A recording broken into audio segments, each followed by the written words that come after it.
ఒక పదార్థాన్ని తయారు చేసి దీనికి కొన్ని టెస్టులు పాస్ అవుతాయి, కానీ కొద్దిగా డీప్గా అనాలిసిస్ చేస్తే, ఈ టెస్టులు చేస్తే దాంట్లోనే మాత్రమే బయటపడతాయి. అవి 20.32 విచ్ ఇస్ అబ్నార్మలీలో 95.68 to 104.32. సో అది ఒకటి వెరీ అన్ఫార్చునేట్ రిజల్ట్. తర్వాత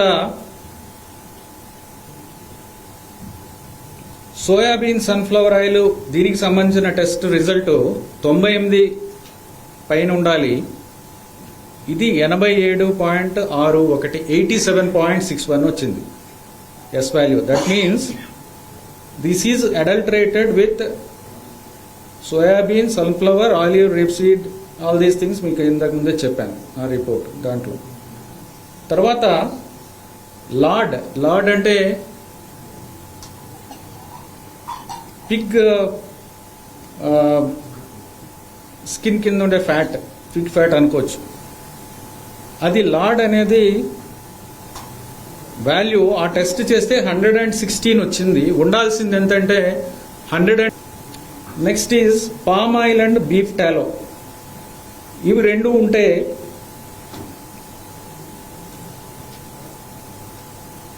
95కి పైన ఉండాలి value. The value should be about 95.9, but the value is 23.22, which is abnormally low.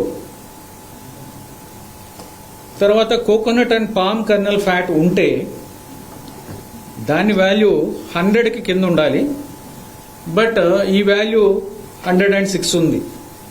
ఓవరాల్గా 20 ఉండడం అనేది చాలా అబ్నార్మలీ లో, అండ్ ఈచ్ వాల్యూ చాలా తక్కువ ఉండడం, బియాండ్ రేంజ్ ఉండడం అనేది ఇది ఒక కంటామినేషన్ కాదు, అన్ని రకాల పదార్థాలు, యానిమల్ ఫ్యాట్స్ ఉన్నాయనేది ఈ రిపోర్ట్తో అర్థమవుతుంది.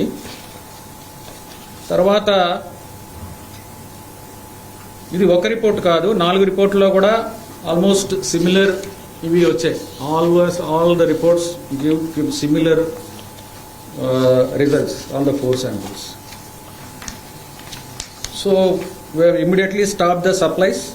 ఇమ్మీడియట్గా వెంటనే సప్లైస్ అన్ని ఆఫ్ చేయడం. తర్వాత వాళ్ళు బ్లాక్ లిస్టింగ్ ప్రొసీజర్ ఇనిషియేట్ చేయడం జరిగింది. తర్వాత పెనాల్టీస్కి ప్రొసీజర్ ఇనిషియేట్ చేయడం జరుగుతుంది. అది లీగల్ ప్రాసెస్ అనేది ఇప్పుడు జరుగుతుంది. తర్వాత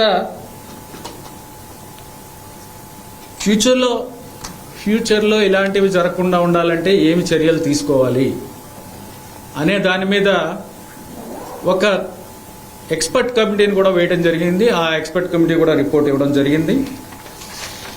మీన్వైల్ ఎక్స్పర్ట్ కమిటీ సలహాతోనే ఒక టెండర్ పిలిచి ఆ టెండర్ ద్వారా కూడా quality suppliers with good rate, reasonable rate వచ్చేలాగా ఒక సప్లయర్స్ని కూడా ఐడెంటిఫై చేయడం జరిగింది.